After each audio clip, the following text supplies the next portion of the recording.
ഇന്ന് നമുക്കൊരു അതിഥി കൂടി ഉണ്ട്. തൃപ്പൂണിത്തുറ നഗരസഭ ചെയർമാൻ PL ബാബു. നമുക്ക് അദ്ദേഹത്തെ സ്വാഗതം ചെയ്യാം. PL ബാബു, സ്വാഗതം പുത്തൻപുലരിയിലേക്ക്. LDFനെ അധികാരത്തിൽ നിന്ന് അകറ്റി NDA ഭരണം പിടിക്കുന്നു. ആദ്യ ദിനങ്ങൾ എങ്ങനെ പോകുന്നു? ജനങ്ങളുടെ സ്വീകരണം, ജനങ്ങളുടെ ഒരു ഇടപെടൽ പറയും.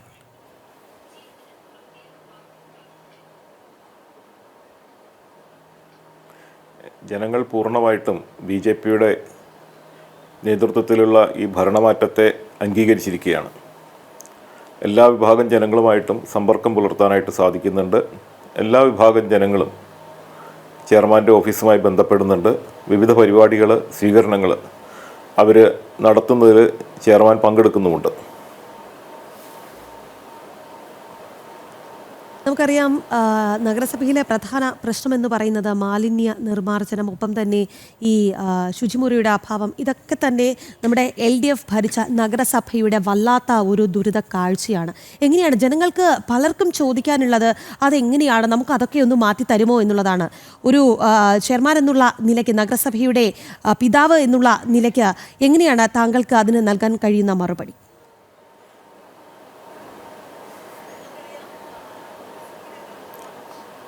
തൃപ്പൂണിത്തുറയിൽ നേരിടുന്ന ഏറ്റവും വലിയ പ്രശ്നങ്ങളിലൊന്ന് മാലിന്യ പ്രശ്നം തന്നെയാണ്.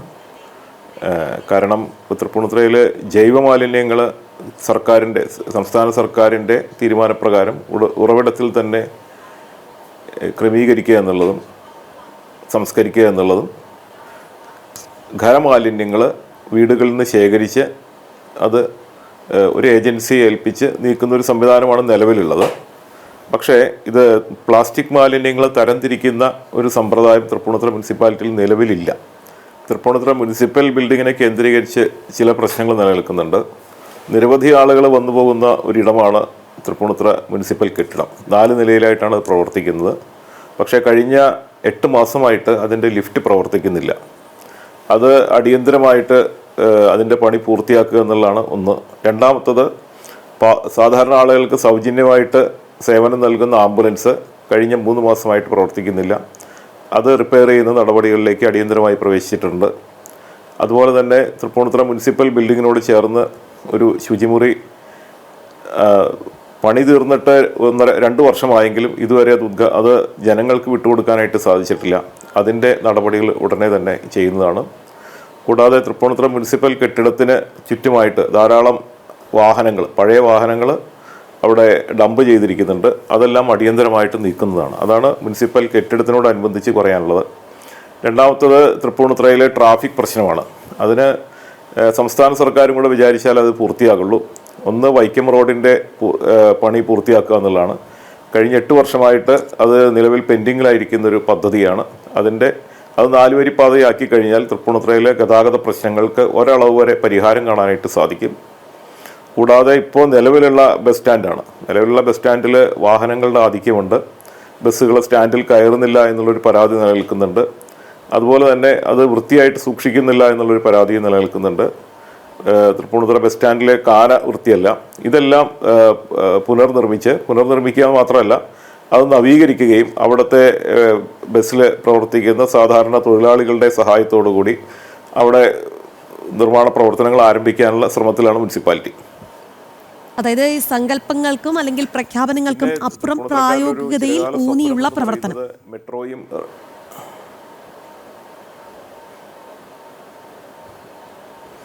ആദ്യത്തെ പ്രവർത്തനങ്ങൾ അതായിരിക്കും. സങ്കല്പം എന്ന് പറയുന്നത് തൃപ്പൂണിത്തുറയ്ക്ക് സവിശേഷതയുണ്ട്. കാരണം മറ്റ് പല നഗരങ്ങളിൽ നിന്ന് വ്യത്യസ്തമായിട്ടുള്ളൊരു സംസ്കാരമാണ് തൃപ്പൂണിത്തുറയ്ക്കുള്ളത്. തൃപ്പൂണിത്തുറ എന്ന് പറയുന്നത് ഒരു രാജനഗരി എന്നുള്ളതിൻ്റെ പൂർണ്ണ അർത്ഥത്തിൽ എടുക്കാവുന്ന ഒരു നഗരമാണ്. അതുകൊണ്ട് തന്നെ തൃപ്പൂണിത്തുറയുടെ പൈതൃകത്തെയും സ്വത്വത്തെയും തിരിച്ചെടുക്കുക എന്നുള്ളതും ഈ മുനിസിപ്പൽ ഭരണസമിതിയുടെ ഒരു പ്രധാന നടപടിയായിട്ട് കരുതുന്നുണ്ട്.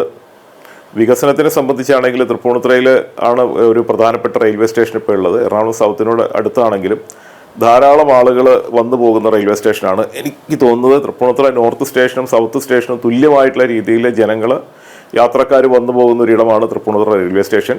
അത് കേന്ദ്ര ഗവൺമെൻറ് സഹായത്തോടു കൂടി വളരെ നല്ല രീതിയിൽ അവിടെ ലൈൻ ഇരട്ടിപ്പിക്കുക, ധാരാളം പരിപാടികൾ അവിടെ ആവിഷ്കരിക്കാനുണ്ട്. അത് കേന്ദ്ര സർക്കാരിൻ്റെ സഹായത്തോടു കൂടി എത്രയും പെട്ടെന്ന് നടപ്പാക്കാനുള്ള പരിശ്രമങ്ങൾ ഉണ്ടാവും തൃപ്പൂണിത്തുറ മുനിസിപ്പാലിറ്റിയുടെ ഭാഗത്തു നിന്നും. അതുകൂടാതെ ഇപ്പോൾ സീപോർട്ട് എയർപോർട്ട് റോഡ് അതിൻ്റെ വികസനത്തിനും മുനിസിപ്പാലിറ്റി സർക്കാരിനോട് ആവശ്യപ്പെട്ട് വേണ്ട നടപടികൾ കൈക്കൊള്ളുന്നതാണ്. ഗതാഗത പ്രശ്നം അതുപോലെ തന്നെ തൃപ്പൂണിത്തുറയിലെ ഏറ്റവും വലിയൊരു പ്രശ്നമായിട്ട് ഇപ്പോഴും നിലനിൽക്കുന്നത് കണിയാമ്പുഴ റോഡ്. നമ്മുടെ വൈറ്റില ബസ് ടെർമിനലിൽ നിന്നും തൃപ്പൂണിത്തുറ എരൂർ റോഡുമായിട്ട് ബന്ധിപ്പിക്കുന്ന റോഡ് വളരെ വീതി കുറഞ്ഞതാണ്. അതിൻ്റെ നടപടികൾ PWD റോഡാണെങ്കിലും അത് ആരംഭിച്ചിട്ടുണ്ട്. പക്ഷേ ഇന്ന് സർവേക്ക് ഉദ്യോഗസ്ഥന്മാരില്ല എന്നാണ് ഞാൻ കഴിഞ്ഞ ദിവസം MLAയുമായിട്ട് ബന്ധപ്പെട്ട സമയത്ത് അദ്ദേഹം പറഞ്ഞത്. എത്രയും പെട്ടെന്ന് അതിൻ്റെ വികസനത്തിന് വേണ്ടിയുള്ള നടപടികൾ കൈക്കൊള്ളുന്നതായിരിക്കും. ശ്രീ അഡ്വക്കേറ്റ് PL ബാബു അതോടൊപ്പം തന്നെ ചോദിക്കുകയാണ്, നമുക്കറിയാം ഇടതുപക്ഷം ജനങ്ങൾക്ക് ഒരുപാട് നിരാശ സമ്മാനിച്ചു. അതുകൊണ്ട് തന്നെയാണ് അവർ നഗരസഭയിൽ ചരിത്രത്തിൽ ആദ്യമായി BJPക്ക് അവസരം നൽകിയത്. എന്തായാലും BJP ഭരണത്തിൽ ഏറുമ്പോൾ ഈ തൃപ്പൂണിത്തുറയുടെ ഭാവി എന്തായിരിക്കണം എന്ന കൃത്യമായ ഒരു പദ്ധതി താങ്കൾക്ക് ഉണ്ടാകും. ആ രീതിയിൽ തന്നെ കാര്യങ്ങൾ മുന്നോട്ട് പോകും. എങ്ങനെയാണ് അത് ജനങ്ങളോട് എന്താണ് പറയാനുള്ളത്? എങ്ങനെയാണ് തൃപ്പൂണിത്തുറയുടെ ഭാവി?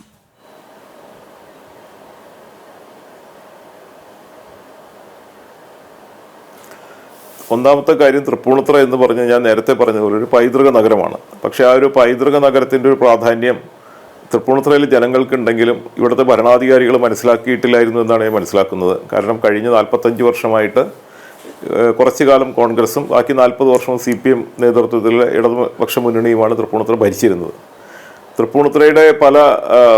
തൃപ്പൂണിത്തുറയിൽ അവശേഷിക്കേണ്ടിയിരുന്ന പല പൈതൃക സമ്പത്തുകളും ഇന്ന് നാമാവശേഷമായിരിക്കുകയാണ്. എന്തായാലും നിലവിലുള്ള പൈതൃകമെങ്കിലും സംരക്ഷിക്കാനായിട്ടുള്ള പരിശ്രമം ഞങ്ങളുടെ ഭാഗത്തുനിന്നുണ്ടാവും. അതുകൂടാതെ തൃപ്പൂണിത്തുറയെ മറ്റ് വലിയ പൈതൃക നഗരങ്ങളോടൊപ്പം ഉയർന്നു നിൽക്കാനുള്ള ഒരു പരിശ്രമവും ഉണ്ടാകും. നമുക്കെല്ലാം അറിയാം, ആദ്യമായിട്ട് ലോകത്തിൽ തന്നെ ഏകദിന ക്രിക്കറ്റ് ആരംഭിക്കുന്നത് തൃപ്പൂണിത്തുറയിലാണ്. തൃപ്പൂണിത്തുറയിലെ പാലസ് ഓവലിലാണ് 1945 ക്രിക്കറ്റ് ആരംഭിക്കുന്നത്. അങ്ങനെ ധാരാളം സവിശേഷതകളുള്ള നാടാണ്. കഴിഞ്ഞ 50 വർഷമായിട്ട് പ്രവർത്തിക്കുന്ന വനിതാ കഥകളി സംഘം തൃപ്പൂണിത്തുറയിൽ മാത്രമാണുള്ളത്. അങ്ങനെ കലയെയും സ്പോർട്സിനെയും ഒരുപോലെ ഇഷ്ടപ്പെടുന്ന വലിയൊരു ജനവിഭാഗമാണ് തൃപ്പൂണിത്തുറയിലുള്ളത്. അപ്പോൾ അതിനെയെല്ലാം പ്രോത്സാഹിപ്പിക്കുന്ന തരത്തിലുള്ള, പിന്നെ പ്രത്യേകിച്ച് യുവാക്കൾക്ക് ഇന്ന് കളിക്കാൻ ഒരു കളിക്കളമില്ല. ആ കളിക്കളത്തിന് വേണ്ടിയുള്ള നടപടികൾ ഈ ഭരണസമിതി ആരംഭിക്കുന്നതാണ്. ഏതെല്ലാം വിധത്തിൽ ജനജീവിതത്തെ ബാധിക്കുന്ന ഏതെല്ലാം പ്രശ്നങ്ങളുണ്ടോ അതെല്ലാം ജനങ്ങളിലേക്ക് ഇറങ്ങിച്ചെന്ന് അവരുടെയും കൂടെ വിവിധ വിഭാഗത്തിലുള്ള ജനങ്ങൾ, എല്ലാ തരത്തിലുള്ള ജനങ്ങളുടെ അഭിപ്രായം ആരാഞ്ഞതിന് ശേഷം അതിൽ നിന്നും പദ്ധതികൾ അക്കമിട്ട് നിരത്തി ഞങ്ങൾ ഓരോ വർഷവും നടപ്പാക്കും. അതിന് 1 മാസത്തിനുള്ളിൽ തീർക്കാവുന്ന പദ്ധതികൾ തീർച്ചപ്പെടുത്തും. അതുപോലെ തന്നെ 6 മാസത്തിനുള്ളിൽ, 1 വർഷത്തിനുള്ളിൽ, 5 വർഷത്തിനുള്ളിൽ, എന്തായാലും ഈ 5 വർഷത്തിനുള്ളിൽ നടപ്പാക്കേണ്ട ഒരു മാസ്റ്റർ പ്ലാൻ ആദ്യമായിട്ട് തയ്യാറാക്കും BJP നേതൃത്വത്തിലുള്ള ഈ ഭരണസമിതി. അതിൻ്റെ തുടർച്ചയായിട്ടായിരിക്കും ഇവിടെ ഭരണം നടത്തുന്നത്. രണ്ടാമത്തെ, ജനങ്ങൾ ഏറ്റവും കൂടുതൽ ആശ്രയിക്കുന്നതാണ് തൃപ്പൂണിത്തുറ താലൂക്ക് ആശുപത്രി. പക്ഷേ ഇന്ന് കൃത്യമായിട്ടുള്ളൊരു OP സെക്ഷൻ അവിടെ പ്രവർത്തിക്കുന്നില്ല. പുതിയൊരു കെട്ടിടം വന്നിട്ടുണ്ടെങ്കിലും അതിൻ്റെ പണി പൂർത്തിയായിട്ടില്ല. അപ്പോൾ അതിൻ്റെ നടപടികളിലേക്ക് അതിവേഗം പ്രവേശിക്കുന്നതാണ്. തൃപ്പൂണിത്തുറയുടെ സംസ്കാരത്തിൻ്റെ ഭാഗമാണ് അന്ധകാരത്തോട്. അത് 2019 അതിൻ്റെ പണി പൂർത്തിയാക്കി മുനിസിപ്പാലിറ്റി ഏൽപ്പിക്കുന്ന ഗവൺമെൻറ് പറഞ്ഞിരുന്നുവെങ്കിലും അതിൻ്റെ നടപടികൾ പൂർത്തിയാക്കാൻ സാധിച്ചിട്ടില്ല. എല്ലാ വർഷവും അതിൻ്റെ ശുചീകരണത്തിന് വേണ്ടി ലക്ഷക്കണക്കിന് രൂപയാണ് മുനിസിപ്പാലിറ്റി ചെലവാക്കിക്കൊണ്ടിരിക്കുന്നത്. തീർച്ചയായിട്ടും അതിൻ്റെ പണി എത്രയും പെട്ടെന്ന് പൂർത്തിയാക്കാനായിട്ട് സർക്കാരുമായി ബന്ധപ്പെട്ട് അതിൻ്റെ നടപടികൾ ആരംഭിക്കും. അതുകൂടാതെ ഇന്ന് തൃപ്പൂണിത്തുറയിൽ ധാരാളം സ്ത്രീകളും മറ്റാളുകളൊക്കെ വന്നു പോകുന്നുണ്ട്. അവർക്ക് വേണ്ട ഒരു ഡോർമിറ്ററി സൗകര്യം തൃപ്പൂണിത്തുറ നഗരത്തിലില്ല. അത് എത്രയും പെട്ടെന്ന് എറണാകുളത്തെ സൗഹൃദ ബിൽഡിംഗ് പോലെ തൃപ്പൂണിത്തുറയിലും അതും ആരംഭിക്കുന്നതായിരിക്കും. മറ്റൊന്ന്, തൃപ്പൂണിത്തുറ മാർക്കറ്റിൻ്റെ നവീകരണമാണ്. അതിന് കേന്ദ്ര സർക്കാരിൻ്റെ തുക അനുവദിച്ചിട്ടുണ്ടെങ്കിലും ഇതുവരെ അതിൻ്റെ നടപടികളിലേക്ക് കടന്നിട്ടില്ല. പിന്നെ തൃപ്പൂണിത്തുറയിൽ ധാരാളം വെള്ളാനകളായിട്ട് തീർന്നിരിക്കുന്ന വാട്ടർ കിയോസ്കുകൾ, അതുപോലെ തന്നെ ഫൈബർ വള്ളങ്ങൾ, ഇതെല്ലാം അതിൻ്റെ നവീകരണവും അതിൻ്റെ പുനഃക്രമീകരണവും അടിയന്തരമായിട്ടുണ്ടാകും. എന്തായാലും ഏത് നടപടികൾ കൈക്കൊള്ളുമ്പോഴും ജനങ്ങളുടെ അഭിപ്രായം കൂടി കേട്ടിട്ടായിരിക്കും ഇതെല്ലാം ചെയ്യുന്നുണ്ടാവുക. അതോടൊപ്പം തന്നെ ജനങ്ങൾക്ക് ഞായറാഴ്ചയും സേവനങ്ങൾ എത്തിക്കാൻ വേണ്ടി സദാ നമ്മുടെ തൃപ്പൂണിത്തുറ നഗരസഭ ഉണർന്നിരിക്കും, അല്ലെങ്കിൽ ആ രീതിയിലേക്ക് അവധിരഹിത നഗരസഭയാക്കാനുള്ള ഒരു ആലോചന കൂടി ഉണ്ട് എന്ന് കേട്ടു. എങ്ങനെയാണ് അത്തരം ആലോചനയിലേക്ക് കടന്നുവല്ലേ?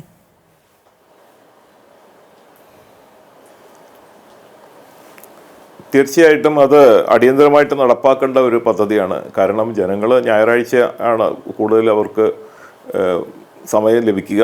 മറ്റ് പ്രവൃത്തി ദിവസങ്ങൾ ഇവിടെ ജീവിക്കുന്നവരിൽ ഭൂരിഭാഗവും സാധാരണ ജനങ്ങളാണ്, സാധാരണ തൊഴിലാളികളാണ്.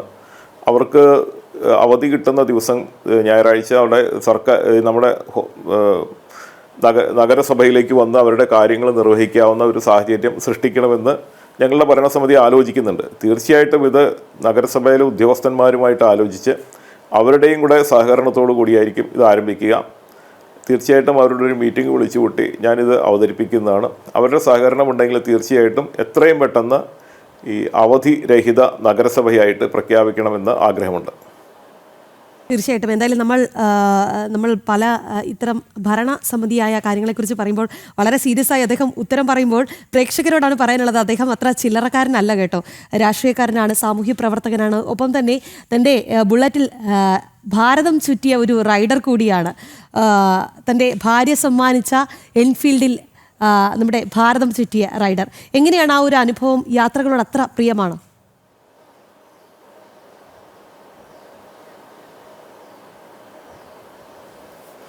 യാത്രകളോട് വളരെ പ്രിയമാണ്.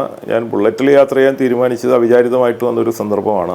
എൻ്റെ ഒരു സുഹൃത്തും എൻ്റെ ഒരു മെൻറ്റർ എന്ന് പറയാവുന്ന ഒരു സതീശൻ, അദ്ദേഹമാണ് ഈ ബുള്ളറ്റ് വർക്ക്ഷോപ്പ് നടത്തുന്ന ഒരാളാണ്. അദ്ദേഹം 2-3 പ്രാവശ്യം ഭാരതം മുഴുവൻ സഞ്ചരിച്ച ഒരാളാണ്. അപ്പോൾ അദ്ദേഹത്തിൻ്റെ പ്രേരണയും അദ്ദേഹത്തിൻ്റെ സഹകരണത്തോടും കൂടി ഞങ്ങൾ 4 പേര് കൂടിയാണ് ഈ ഭാരത പര്യടനം ആരംഭിച്ചത്.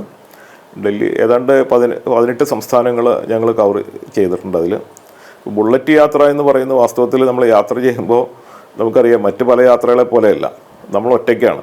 നമ്മളോട് തന്നെ സംവദിച്ചുകൊണ്ട് തന്നെയാണ് യാത്ര നടത്തുന്നത്. നമ്മൾ ചിന്തിക്കുന്നു, നമ്മൾ ആലോചിക്കുന്നു, ധാരാളം കാര്യങ്ങൾ ഈ ബുള്ളറ്റ് യാത്രയിൽ നമ്മുടെ മനസ്സിലൂടെയും ബുദ്ധിയിലൂടെയും കടന്നു പോകുന്നുണ്ട്. ഏറ്റവും രസകരമായിട്ടുള്ളൊരു സ്ഥിതിവിശേഷം തന്നെയാണത്. കാരണം നമ്മൾ മറ്റ് വീടുകളിലോ മറ്റു സമയത്തൊക്കെയാണെങ്കിൽ നമ്മൾ ഏതെങ്കിലും പ്രവൃത്തിയിൽ ഏർപ്പെട്ടുകൊണ്ടിരിക്കുന്നുണ്ടാവും. ഇത് അങ്ങനെയല്ല, നമുക്ക് നമ്മളോട് തന്നെ സംസാരിക്കാനുള്ള ഒരു അവസരവും കൂടിയാണ് ഈ യാത്രകൾ. അത് വളരെ മടുപ്പില്ലാതെ ഓരോ സ്ഥലത്ത് ചെല്ലുമ്പോഴും പുതിയ പുതിയ കാഴ്ചകൾ കാണാനും പുതിയ പുതിയ ആളുകളെ ആയിട്ട് ബന്ധപ്പെടാനും പുതിയ ചിന്തകളും എല്ലാം കടന്നു വരാനും പ്രേരണ നൽകുന്നതാണ് യാത്രകൾ. അത് പറഞ്ഞ് അറിയിക്കാൻ പറ്റാത്തൊരു അനുഭവമാണ്. ഞാൻ അതിനുശേഷവും ഞാനും ഭാര്യയും കൂടി വലിയ യാത്രകൾ പോയിട്ടുണ്ട്. അപ്പോൾ ഒന്ന് റൈഡിനോടുള്ള താല്പര്യം, പിന്നെ സ്ഥലങ്ങൾ കാണാനുള്ളൊരു ആഗ്രഹം, മൂന്നാമത്തത് ഒരു തപസ് പോലെയാണ് ഞാൻ യാത്രയെ കണ്ടിരുന്നത്. കാരണം അല്ലാതെ നമുക്ക് ഇത്രയും ഏതാണ്ട് 5500 കിലോമീറ്ററിലധികം ഞാൻ യാത്ര ചെയ്തിട്ടുണ്ടായിരുന്നു ആ ഒറ്റ യാത്രയിൽ 24 ദിവസങ്ങളെടുത്തിട്ട്. അത് സാധിക്കണമെങ്കിൽ കുറച്ച് മനസാന്നിധ്യത്തോടു കൂടി മാത്രമേ സാധിക്കുള്ളൂ. ഇടയ്ക്ക് തിരിച്ചു പോരാനുള്ള ഒരു പ്രേരണ ഉണ്ടാകും, അതിനെയൊക്കെ അതിജീവിക്കാനായിട്ട് സാധിക്കണം. എന്തായാലും യാത്ര എന്ന് പറയുന്നത് എനിക്ക് ഏറ്റവും ഇഷ്ടപ്പെട്ട സംഗതിയാണ്. ഞാൻ ബുള്ളറ്റിൽ മാത്രമല്ല, എല്ലാ ട്രെയിനിലും എല്ലാ രീതിയിലും മറ്റു വാഹനങ്ങളിലൊക്കെ യാത്ര ചെയ്യുന്ന ഒരാളാണ്. ദീർഘയാത്ര ചെയ്യുന്ന ഒരാളാണ്. പുതിയ സ്ഥലങ്ങൾ കണ്ടുപിടിക്കാൻ ആഗ്രഹമുള്ള ഒരാളാണ്. തീർച്ചയായും ഒരുപാട് യാത്ര ചെയ്യുക, ഒപ്പം തന്നെ ആ യാത്രകൾ നമ്മുടെ നാടിനും ഗുണം ചെയ്യട്ടെ എന്നുള്ളതാണ്. ഈ യാത്രകളെ കുറിച്ച് പറയുമ്പോൾ റൈഡറാണ്, ഒപ്പം തന്നെ സ്പോർട്സിനോടൊക്കെ വലിയ കമ്പമുള്ള വ്യക്തിയാണ്, അതിന് വേണ്ട കാര്യങ്ങൾ ചെയ്യുന്ന വ്യക്തിയാണ്, ഒപ്പം തന്നെ അദ്ദേഹം ഒരു കുതിര സവാരി നടത്തുന്ന വ്യക്തി കൂടിയാണ്. ഈ നമ്മുടെ നഗരസഭാ അധ്യക്ഷന്മാരിൽ കുതിരസവാരി അറിയുന്ന ഏക വ്യക്തി താങ്കളായിരിക്കുമെന്നത് കൂടി പറഞ്ഞുകൊള്ളട്ടെ. എങ്ങനെയാണ് അതിനോടൊക്കെ ഒരു കമ്പം തുടങ്ങിയത്? എങ്ങനെയാണ് അതൊക്കെ പഠിച്ചത്?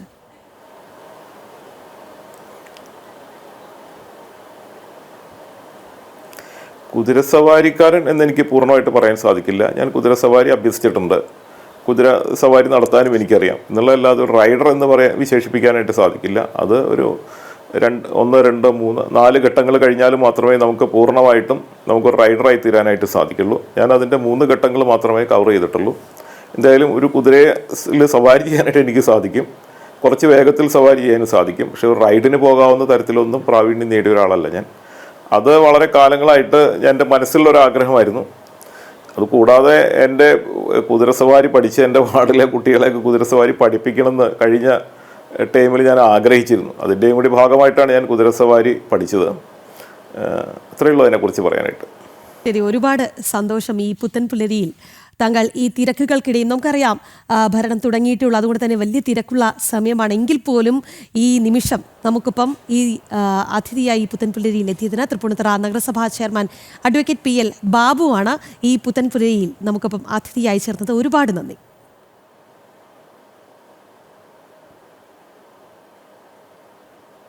നമസ്കാരം.